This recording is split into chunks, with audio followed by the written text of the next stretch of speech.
আমরা দুই বোন, আমি লাল মরিচ আর ও কাঁচা মরিচ।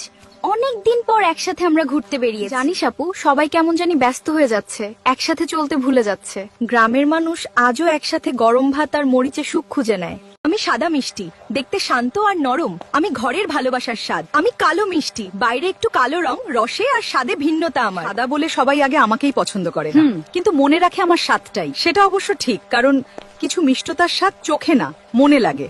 আরে ফুলকপি বউ, কেমন আছেন? মেলা দিন বাদে দেখা। আপনি দেখতে কি সুন্দর হইছেন গো বউ, মাশাআল্লাহ। ইদানিং তো আপনারে দেখাই যায় না। আসি রে বোন, বহুত দিন বাদে দেখা। আমার সিজন যে শেষ রে বোন, এখন তোর সিজন। তুইও তো মাশাআল্লাহ কি সুন্দর লম্বা আর স্বাস্থ্যবান হইছস। আমাদের গড়তে কৃষকের কি কষ্ট এটা কেউ দেখে না, সবাই শুধু দেখে কোনটা বেশি সুন্দর। মানুষের জীবনেও এমন, সবাই শুধু বাহিরের চাকচিক্য দেখে বিচার করে। একই পানি হাওয়া, একই জমিতে আমাদের জন্ম, তবুও বাজারে দাম ভিন্ন।